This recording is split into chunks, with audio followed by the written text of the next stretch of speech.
ஆண்டவராகிய இயேசு கிறிஸ்துவின் நாமத்தினாலே இந்த நாளிலே உங்களுக்கு வாழ்த்துக்களை தெரிவித்துக் கொள்கிறேன். எப்படி இருக்கீங்க? சந்தோஷமாக இருக்கீங்களா? இந்த நாளிலும் நம்முடைய வாழ்க்கையில் எப்போ ஒரு பிரகாசம் நம்முடைய குடும்பத்தில் வரும், ஆண்டவர் எப்போது என் குடும்பத்தை பிரகாசிக்க பண்ணுவார் அப்படின்னு சொல்லி எதிர்பார்த்துருக்கீங்களா? இன்றைக்கு ஆண்டவர் உங்கள் வாழ்க்கையை பிரகாசிக்கும்படியான காரியத்தை செயல்படுத்த போகிறாராம். வாசிக்கிறேன், கேளுங்க. ஏசாயா 54 அதிகாரம் 11 சிறுமைப்பட்டவளே, பெருங்காற்றில் அடிப்பட்டவளே, தேற்றரவற்றவளே, இதோ நான் உன் கல்லுகளை பிரகாசிக்கும்படி வைத்து.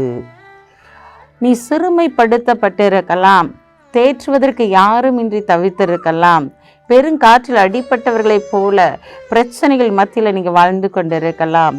ஆனால் ஆண்டவர் இன்றைக்கு சொல்கிறாரு, நான் உன்னுடைய கல்லுகளை பிரகாசிக்கும்படி வைத்து உன்னுடைய வாழ்க்கையை அவர் பிரகாசிக்க பண்ண போகிறார்.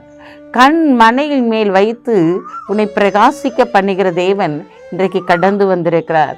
உன் வாழ்க்கையில் இருக்கிற எல்லா இருள்களையும் ஆண்டவர் மாற்றி போடும்படியாய் வந்திருக்கிறார்.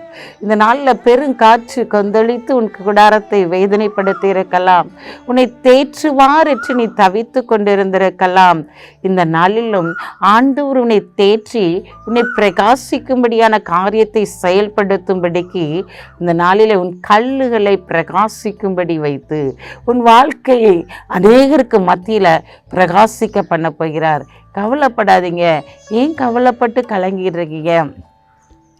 இருளான என் வாழ்க்கை எப்போ வெளிச்சமாக மாறும், இந்த பிரச்சனை எப்போ மாறும்னு எனக்கு தெரியலையே, ஏதோ ஒரு பிரச்சனை போகுது அப்படின்னு சொல்லி பார்த்தோன்னா அடுத்து அதை விட ஒரு பெரிய பிரச்சனை வருகிறதே.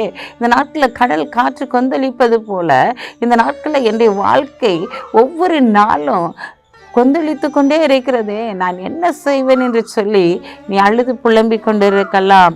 ஆனால் ஆண்டவர் இன்றைக்கு சொல்கிறாரு, உன் கல்லுகளை நான் பிரகாசிக்கும்படி வைத்து உன் வாழ்க்கையை நான் பிரகாசிக்க பண்ண போகிறேன்.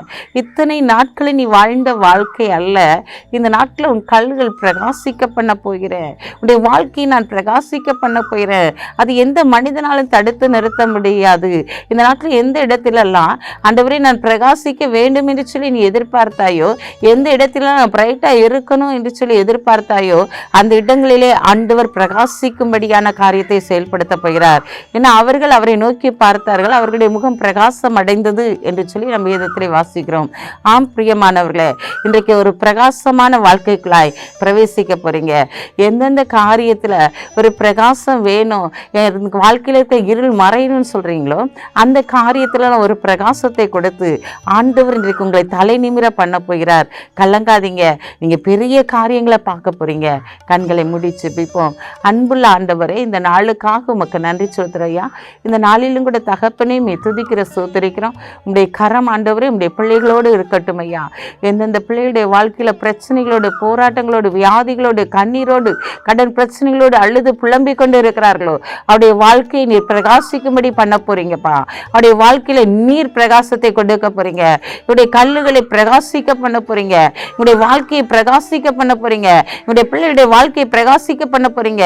உங்களுடைய குடும்பத்துல ஆண்டவரே பிரகாசத்தை கொடுத்து அவருடைய குடும்பத்திற்கு எல்லா வேதனையான இருள்களும் மாறி போக பண்ண போறதற்காக உமக்கு நன்றி செலுத்துறோம். உங்க நாமம் மட்டும் மேம்படட்டும். இயேசுவின் நாமத்தில் ஜெபிக்கிற நல்ல பிதாவே, ஆமென்.